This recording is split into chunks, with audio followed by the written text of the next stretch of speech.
Welcome back, everyone. Today's story is one that really stuck with me, and I think it might do the same for you. So let's dive right in. That night, I came home earlier than I had planned. All I wanted to do was surprise my wife Lauren Mitchell after a week away on a business trip.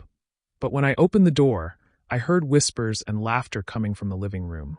What I saw shattered my life to pieces. My wife and my 18-year-old stepson Carter, in each other's arms. I didn't scream.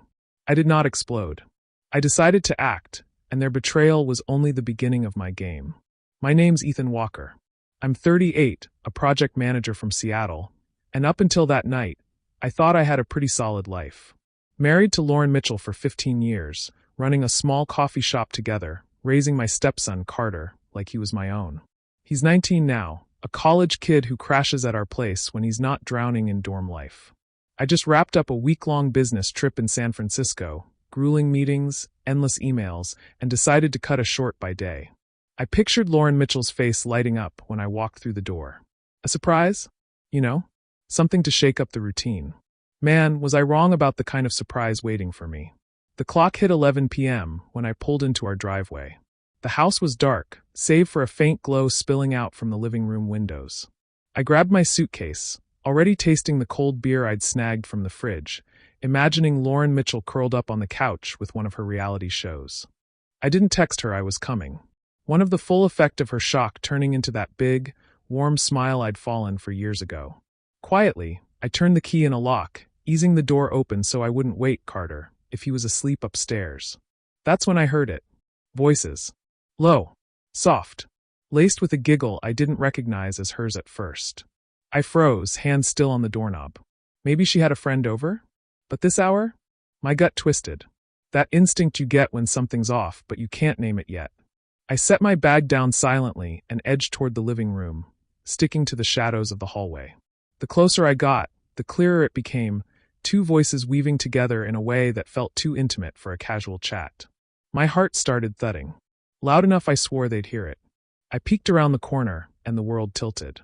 There she was, Lauren Mitchell, on the couch, her dark hair spilling over her shoulders. Her hands wrapped around someone's neck. And that someone? Carter. My stepson. His lips brushed her cheek. Her fingers tangled his hair, and they were laughing. Like this was some private game they played 100 times before. I blinked, thinking maybe I'd lost it, that the jet lag was screwing with my head. But no, this was real. My wife and the kid I'd raised tangled up in a moment that shredded everything I thought I knew. I didn't yell. Didn't storm in and flip the coffee table. My feet wouldn't move. It was like I turned to stone, watching them through a haze of disbelief. Lauren Mitchell leaned in, whispering something that made Carter grin, and I caught the glint of her wedding ring. The one I'd slipped on her finger 12 years ago. My stomach churned. How long? How many nights while I was gone? The questions hit like punches, but I stayed silent, backing away into the hall. They didn't see me. Didn't hear the creak of the floorboard under my weight. I grabbed my bag, slipped out the front door, and stood on the porch, the cold night air biting at my face. I could have confronted them right then. Could have let the rage take over, smashed something, demanded answers. But as I stood there, staring at the house I'd built with her, something else clicked. Rage wasn't enough. I needed more than a screaming match. I needed a plan. They thought they'd played me for a fool, that I'd never suspect a thing. Fine. Let them think that. I'd play their game, but I'd play it smarter. That night, I checked into a motel a few miles away, staring at the ceiling as my phone buzzed with Lauren Mitchell's usual goodnight text. I didn't reply. Instead, I started plotting. This wasn't the end of my story. It was the beginning of theirs. Sleep didn't come that night at the motel. My mind was a war zone, replaying Lauren Mitchell's hands on Carter, his smirk, the way they fit together like I didn't exist. By morning, I made up my mind. I wasn't going to let this destroy me. I'd get proof, figure out how deep this betrayal ran, and then I'd decide what to do. But first, I had to play dumb. If I knew I'd seen them, they'd cover their tracks. So, at 7 a.m., I texted Lauren Mitchell, "Hey, just landed. Be home soon." Her reply came fast. "Can't wait to see you." The lie stung, but I swallowed it. Game on. I rolled into the driveway like nothing was wrong. Suitcase in hand. Fake smile plastered on my face. Lauren Mitchell greeted me at the door with a hug. Warm, familiar, and now a total sham. "Missed you," she said, her voice steady. Carter slouched in from the kitchen, mumbling a "Hey Matt," barely meeting my eyes. I nodded, keeping it casual. Good to be back. Inside, I was screaming, but outside, cool as ice. I needed time to dig, and they handed it to me on a platter by acting like everything was normal. First stop, the security cameras. We'd installed them 2 years ago after a break-in down the street. Little wireless ones tucked in corners of the house. Lauren Mitchell never checked the footage. That was my job. Upstairs in my office, I locked the door and pulled up the app on my laptop. My hand shook as I scrolled back through the last week. There was night after night while I was in San Francisco. Carter sneaking downstairs after midnight. Lauren Mitchell meeting him in the living room. Laughter, whispers, a kiss that turned my stomach. One clip showed him on the couch, her head on his chest, his arm around her like he owned her. I saved every second of it. My jaw so tight, I thought my teeth might crack. But I needed more. Video was damning, but I wanted the full picture. How long? How far? Why? That afternoon, Lauren Mitchell said she was running to the store. Perfect. I grabbed her phone off the counter, unlocked it because she trusted me, and scrolled through her text. Carter's name popped up, buried under a fake label. Jen, messages stretched back months. He's gone until Friday, come over. Miss you already. Delete this. My blood boiled. They weren't just reckless. They were calculated. I snapped photos of the screen with my phone, everywhere a nail in their coffin. Then came the twist. I didn't see coming. That evening, I overheard Carter on the phone in his room, door cracked, voice low. Yeah, she's all in. He's clueless. A pause. No, man. I'm not sticking around after this. She's talking about leaving him. My heart stopped. Leaving me. For him. I leaned closer, barely breathing. Just a few more weeks. Then I'm out. She's got cash saved up. Cash. Our cash. The coffee shop profits. I've been pouring into our joint account. I've backed off head spinning. This wasn't just an affair. It was a heist. I dug deeper. Bank statements on my laptop showed withdrawals. Small at first, then bigger. Thousands gone over 6 months. Siphoned into an account I didn't recognize. Lauren Mitchell handled the books for the shop. I trusted her with it. Now I saw the truth. She'd been bleeding me dry. And Carter was her exit plan. I sat there, staring at the numbers. Fury mixing with a cold. Sharp clarity. They thought they'd outsmarted me. That I'd stay the oblivious husband while they built their little escape. Wrong move. By nightfall, I had a stack of evidence. Videos, texts, bank records. Enough to bury them. But I wasn't ready to show my hand. Not yet. I washed my face. Joined Lauren Mitchell for dinner. Even laughed at her small talk. Carter slunk in. Eyes darting to me. Then away. They had no idea I was onto them. As I cut in my steak, I made a promise to myself. They'd pay. Not with fists or threats. Those were my style. I'd hit them where it hurt most. Their secrets, their lies, their future. Step 1 was done. Step 2. That was coming. And they wouldn't see it until it was too late. I had the evidence. Videos, texts, bank records. Locked away on a flash drive in my office drawer. It was enough to ruin Lauren Mitchell and Carter. But I didn't want a quiet reckoning. No. I wanted them to feel the weight of their betrayal. To watch their world unravel in front of people they couldn't hide from. Confronting them alone would have been too easy. They'd lie. Cry. Twist it back on me. I needed something bigger. Something public. So I hatched a plan. A family dinner. The perfect stage. The next morning, I played my part. Cheerful husband, oblivious stepdad. Over coffee, I turned to Lauren Mitchell with a grin. Hey, how about we host a dinner tomorrow? Been a while since we had everyone over. Friends, family, the whole crew. Her eyes flickered. Surprise. Maybe suspicion. But she nodded. Sure, sounds nice. Carter shuffled in, grabbing a bagel. And I caught his glance at her. Nervous. Good. You're into Carter, I said, clapping his shoulder a little too hard. He mumbled it. Yeah, cool. And bolted. They didn't suspect a thing. I spent the day setting it up. Invites went out to our inner circle. Lauren Mitchell's sister Lauren, my buddy Tom from work. A few neighbors. Even Carter's old high school coach who'd always liked me. 12 people total. Enough to make it a crowd. But not so many.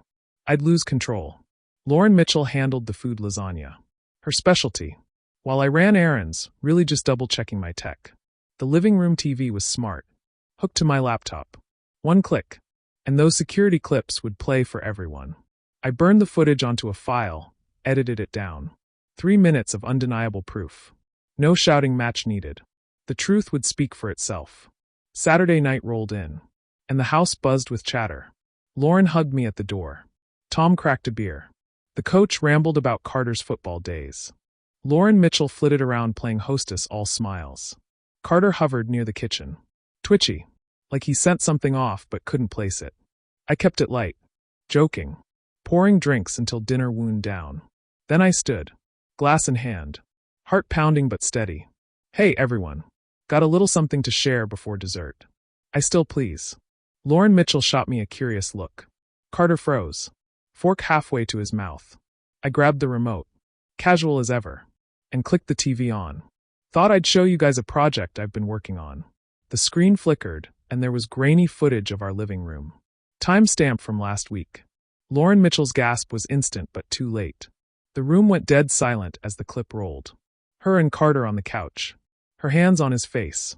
His lips on her neck. Their laughter echoing. 3 minutes felt like hours. When it cut to black, chaos erupted. What the hell is this?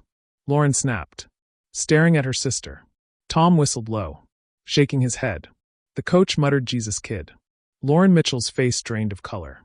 She lunged for the remote. But I held it high. Ethan Walker stopped this. What are you doing? Her voice cracked. Desperate. Carter bolted for the door, shoving past a neighbor, but Tom grabbed his arm. Sit down, man. You don't get to run from this. I stayed calm, voice flat. That's all I wanted to say. You two can explain it now. Then came the twist. I hadn't planned. Lauren, tears streaming, turned on Lauren Mitchell. You told me Ethan Walker was paranoid, that he was making stuff up. You lied to my face. She pulled out her phone, hand shaking, and played a voicemail. Lauren Mitchell's voice. Weeks old. He's been distant, Lauren. I think he's losing it. My jaw dropped. She'd been planting seeds, painting me as the bad guy to cover her tracks. The room turned on her fast. Disgust, whispers, accusations. Carter yanked free and stormed out, slamming the door. Lauren Mitchell sank to the floor, sobbing, but no one moved to help her. I stood there watching it unfold. The plan worked better than I dreamed. They were exposed, humiliated, their lies stripped bare. But as the guests filed out, throwing me sympathetic nods, I felt the weight settle in. This wasn't victory yet. It was just a spark. The fire was still coming, and I'd make sure it burned them both to the ground. Legally, methodically, and without mercy. The dinner left a wreckage I could feel in the air. Silence where laughter had been. Lauren Mitchell crumpled on the floor. Carter gone like a ghost. The guests had cleared out, their stunned whispers fading into the night. I stood in the kitchen, staring at the half-eaten lasagna. The weight of what I'd done sinking in. It wasn't joy I felt. Not yet. Just a cold, steady resolve. They betrayed me, humiliated me, and now they'd face the fallout. But I wasn't done. The public shaming was step 1. Step 2 was making sure they lost everything they tried to steal. Lauren Mitchell's sobs echoed from the living room. I walked in, and she looked up, mascara streaking her face. Ethan Walker, please let me explain. It wasn't what it looked like. Her voice trembled, but I'd heard enough lies. Save it, I said, flat and final. About months of footage, texts, bank records. You and Carter were planning to run with my money. Don't insult me by pretending. Her eyes widened and dropped. She knew I had her cold. I didn't mean for it to go this far, she whispered. He pushed me into it, blaming him now. Classy. I turned away. Pack a bag. You're not staying here tonight. She didn't fight it.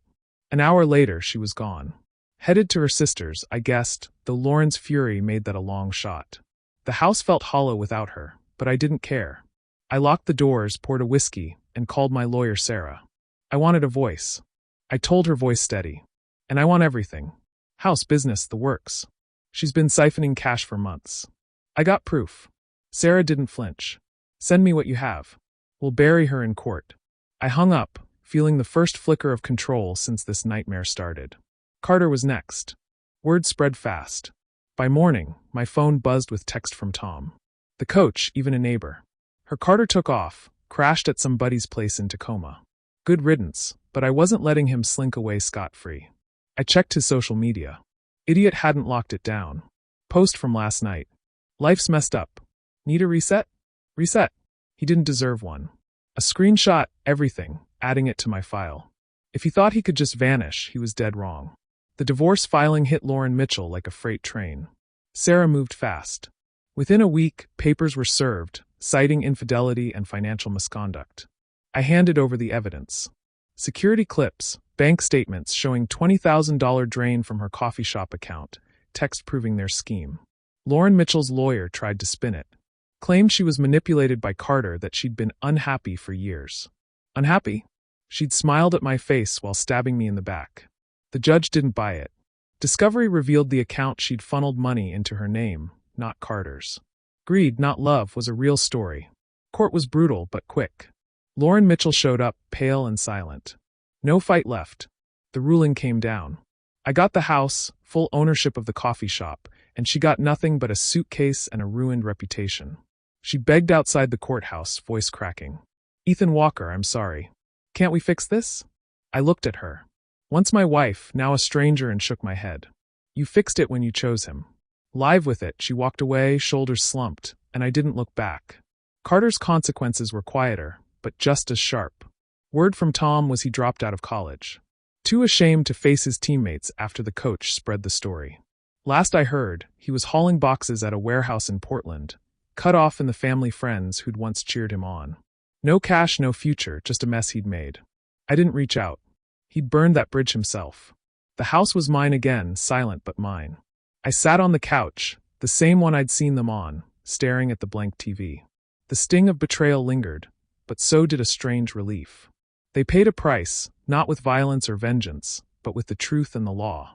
I'd torn their world apart without throwing a punch, and that felt right. The fire I'd started at that dinner had burned out their lives.